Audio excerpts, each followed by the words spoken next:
Hello friends, कैसे हो? सभी का आदर्श करियर क्लासेस में बहुत बहुत स्वागत है। जैसा कि फ्रेंड्स आपको पता है, रोजाना आपको लाइव क्लास दी जाती है संस्कृत की। तो फ्रेंड्स आपके स्टार्ट हो गए यूपी टेट 2021 मॉडल पेपर। समय बहुत कम है, इसलिए दोस्तों मैं रोजाना आपको प्रैक्टिस सेट कराती हूँ। तो जितना हो सके आप लोग लाइव आया करो। तो दोस्तों ये आपका 19वां है प्रैक्टिस सेट। इससे पहले मैंने 18 करा दिए हैं।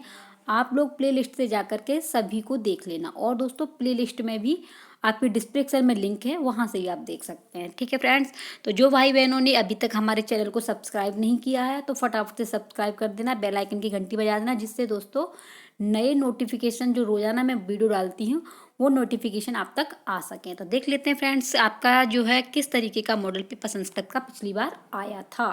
तो ये है दोस्तों, फटाफट से क्वेश्चन का आंसर देना।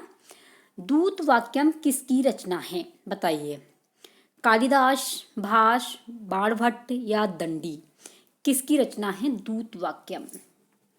तो दोस्तों आपकी जो है दूत वाक्यम जो रचना है वो है आपकी बी ऑप्शन, यानी कि भास जी की आपकी दूत वाक्यम रचना है। अगला है रात्रि गमिष्यति, रात्रि गमिष्यति भविष्यति सुप्रभातम, भाष्यानुदेश्यति हसिष्यति पंकज श्री। यह पंक्ति किस ग्रंथ से संबंधित है? सुखनाशोपदेश से, नीति शतक, शिवराज विजय, हितोपदेश, किससे ली गई है? तो ये ली गई है दोस्तों आपकी शिवराज विजय से। ठीक है, अगला क्वेश्चन है वर्गों के पंचम अक्षर का उच्चारण स्थान क्या है? दोस्तों बहुत ही आपको कई एक बार ये क्वेश्चन आ चुका है और इसका संपूर्ण वीडियो भी बनाया है, जो आपके जो स्पर्श व्यंजन होते हैं वर्णों का उच्चारण स्थान। तो इसमें पूछा है वर्गों के पंचम अक्षर का नाम क्या है? कंठतालु, कंठोष्ठ, दंतोष्ठ या नासिका? बताइए दोस्तों आंसर क्या जाएगा? तो आंसर जाएगा आपके डी की ओर। नासिका वो बोलते हैं दोस्तों पंचम अक्षर। ठीक है, इसका उच्चारण स्थान नासिका है, यानी कि डी ऑप्शन बिल्कुल सही है। अगला क्वेश्चन है आपका पद संज्ञा विधायक सूत्र है। पद संज्ञा विधायक सूत्र कौन सा है? तो ये है आपका पद संज्ञा से याद कर लेना, सुपंतिंग पदम। ठीक है, सी ऑप्शन।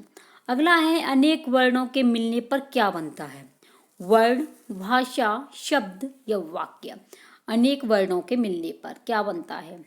तो अनेक वर्णों का जब मिलन होता है तो आपका शब्द बनता है। क्या बनता है? शब्द। ऑप्शन आपका सी जाएगा। अगला क्वेश्चन है आपका एच प्रत्याहार के अंतर्गत आने वाले वर्ड कौन से? एच के अंतर्गत तो आपके ए ओ आई औ है, या आई औ है, या ए ओ या ए ओच, क्या आ जाएगा एच के अंतर्गत? तो एच के अंतर्गत दोस्तों आपका आई औ है, यानी कि बी ऑप्शन बिल्कुल सही है। अगला है रघुवंशम में माता पार्वती के द्वारा पुत्रवत पालित वृक्ष का क्या नाम था? देवदारू वृक्ष, देव वृक्ष, निम्ब वृक्ष या वट वृक्ष? कौन सा है आंसर? तो आंसर इसका देवदारू वृक्ष, यानी कि ए ऑप्शन। अगला है स्ववीर्य गुप्ता, स्ववीर्य गुप्ता ही मनोह प्रसूति ही। यह सूक्ति किस कवि के ग्रंथ से ली गई है? बताइए। भभूति से, कालिदास से, भारवी से या माघ से? किससे ली गई है? तो ये ली गई है आपके कालिदास। स्ववीर्य गुप्ता ही मनो प्रसूति ही, ये किसकी है? कालिदास की ये कृति है। ठीक है, अगला ऑप्शन है आपका, वो है आपका नेक्स्ट कमल योनिरिव विमानीकृत राजहंस मंडल हो। यह विशेषण किसके लिए प्रयुक्त है? शूद्रक के लिए, कुमारपालित, चंद्रापीड़, वैशंपायन? बताइए किसके लिए है? तो ये है आपके ऑप्शन जाएगा ए की ओर, शूद्रक के लिए। अगला क्वेश्चन है क इह रघुकारे न रमते, यह किस ग्रंथ से संबंधित कथन है? कादंबरी से है, किरातार्जुनीयम से है, उत्तर रामचरितम से है या रघुवंशम से है? बताइए किससे अवतरित है ये वाला? तो ये दोस्तों क इह रघुकारे न रमते, ये आपके रघुवंश महाकाव्यम से है, यानी कि ऑप्शन आपका डी है। अगला क्वेश्चन है आपका स्वरों में समानता न होते हुए भी समान व्यंजनों अथवा वर्णों की आवृत्ति होने पर कौन सा अलंकार होता है? यमक, उपमा, अनुप्रास या श्लेष, कौन सा होता है?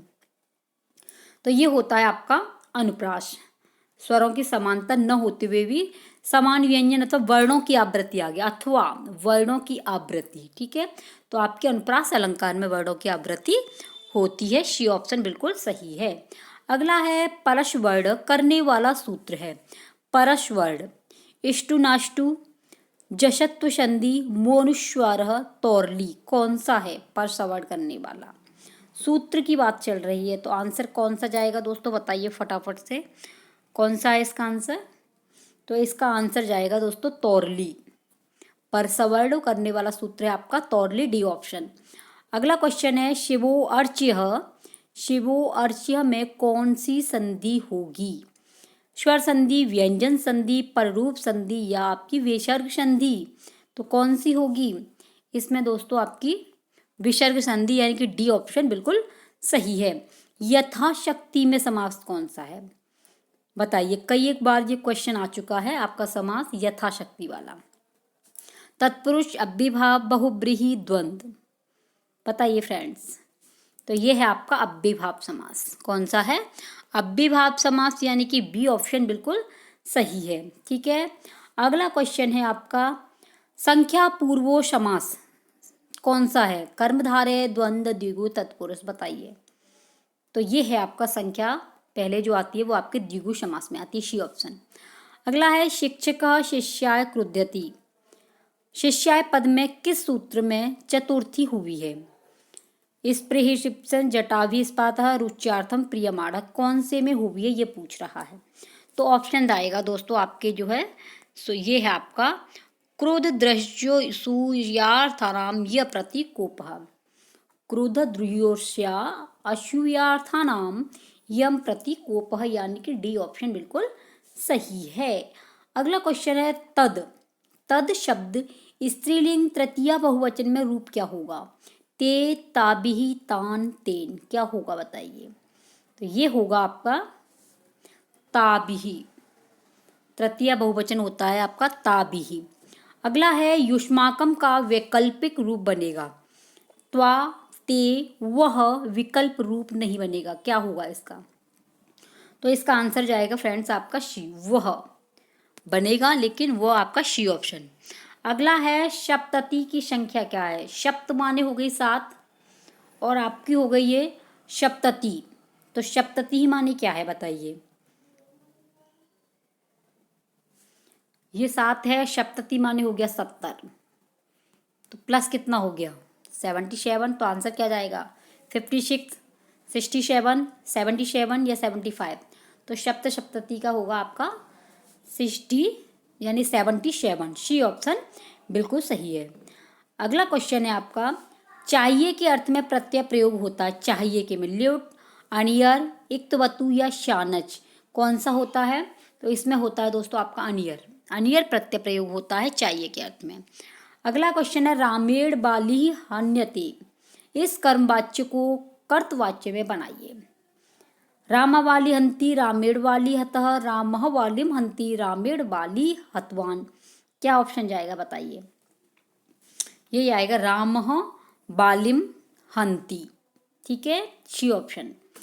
अगला क्वेश्चन है यदा कृष्ण आगच्छति तदा अहम गमिष्यामि, जब कृष्ण आ जाएंगे तभी मैं जाऊंगा। इस वाक्य में अव्यय क्या है? यदा तदा अहम, कौन सा है? तो दोस्तों सबको पता होगा यदा कदा आपका अव्यय है, यानी कि सी ऑप्शन बिल्कुल सही है। अगला क्वेश्चन है सूर्य का पर्यायवाची शब्द क्या है? रवि, दिनकर, भास्कर, उपयुक्त सभी।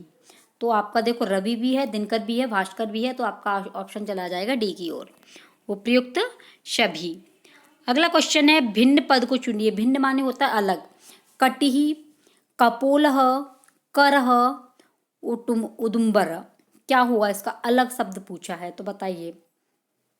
ये जो आपका कटी माने कमर, कपोल माने गाल, करह माने हाथ और उदुम्बर, ये आपका डी ऑप्शन बिल्कुल सही है, बिल्कुल अलग आपका यही है जो 24 में का आपका डी ऑप्शन बिल्कुल सही है। अगला क्वेश्चन है निम्नलिखित में से कौन सा शब्द स्त्रीलिंग और नित्य बहुवचन में होता है? आपः, शिक्तः, वर्षः, उपर्युक्त सभी, कौन सा बताइए। तो देखिए आप भी बहुवचन है, शिक्षा भी बहुवचन है, वर्षा भी बहुवचन है, तो आपका ऑप्शन जाएगा डी की ओर, यानी कि उपयुक्त सभी। ठीक है। अगला क्वेश्चन है, संस्कृत साहित्य में कथा के लिए निम्नलिखित में से कौन सा शब्द नहीं प्रयुक्त होता था? आख्यायिका, कथानिका, वृतांत या गद्य खंड, क्या प्रयोग नहीं होता है? तो ये आपका गद्य खंड जो है ये कथा के लिए प्रयोग नहीं होता था, यानी कि ऑप्शन आपका डी सही है। अगला क्वेश्चन है आपका, सस्वर पठन में क्या उद्देश्य है? सस्वर पठन के क्या उद्देश्य हैं? पठन में क्षिप्रता लाना, बोध ग्रहण की गति बढ़ाना, केंद्रीय तथ्य को स्मरण करने की योग्यता का विकास करना, ध्वनि के आरोह अवरोह से परिचित कराना। बताइए।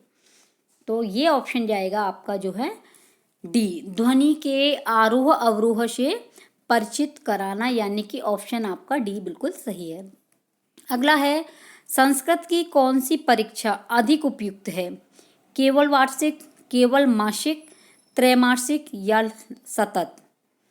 केवल 1 साल वाली होती है वो वाली, या महीने पे होती है वो वाली, या त्रैमासिक होती है वो, या लगातार होने वाली? कौन सी बिल्कुल सही है? तो दोस्तों आंसर आपका लगातार, डी ऑप्शन सतत। अगला क्वेश्चन है आपका, निम्नलिखित में से कौन अनुवाद शिक्षण विधि नहीं है? पुस्तक विधि, व्याख्या विधि, तुलना विधि या अनुकरण विधि? कौन सी अनुवाद शिक्षण विधि नहीं है ये पूछ रहा है, तो ऑप्शन क्या है इसका बताइए। पुस्तक विधि, तुलना विधि, अनुकरण विधि, व्याख्या विधि, तो ऑप्शन आपका बी जाएगा। व्याख्या विधि जो है वो आपकी अनुवाद शिक्षण विधि के अंतर्गत नहीं आती है। ठीक है। तुलना करते हैं आपकी पुस्तक विधि के द्वारा भी, अनुकरण विधि भी कर लेते हैं, लेकिन व्याख्या विधि जो है आपके अनुवाद शिक्षण के विधि के अंतर्गत नहीं आती है, तो आपका जो है बी ऑप्शन बिल्कुल सही है। अगला क्वेश्चन है, ऋजु का विलोम क्या होगा? ऋजुता, सहजता, सरलता, कठिनता, वक्रता। वेरी वेरी इंपॉर्टेंट है, कई एक बार ये विलोम शब्द आ चुका है, तो ऋजुता का होगा आपका वक्रता। ठीक है। तो दोस्तों आपका 1 से लेके 30 क्वेश्चन कराए हैं, रोजाना आपको जो है 1 से 30 क्वेश्चन कराती हूँ। ठीक है फ्रेंड्स। और देखिए टाइम भी ज़्यादा नहीं है कि आप ये सोचो, ज़्यादा से ज़्यादा 13-14 मिनट में आपका जो है कंप्लीट करा दी जाता है। तो आई होप दोस्तों आपको संस्कृत की क्लास बहुत अच्छी लगी होगी। जिनको भी संस्कृत से डर लगता है तो आपका अपना ही चैनल है आदर्श करियर क्लासेस, आप इससे जुड़ जाइए और संस्कृत के डर से दूर कर दीजिए, जो संस्कृत का डर है उसे भगा दीजिए। और दोस्तों संस्कृत में लेकर के आइए 30 में से 30 नंबर। तो जितने भी मैंने प्रैक्टिस सेट करा दिए एक बार देख लेना फ्रेंड्स। मिलते हैं नेक्स्ट मॉडल पेपर के साथ में, तब तक के लिए जय हिंद, जय भारत।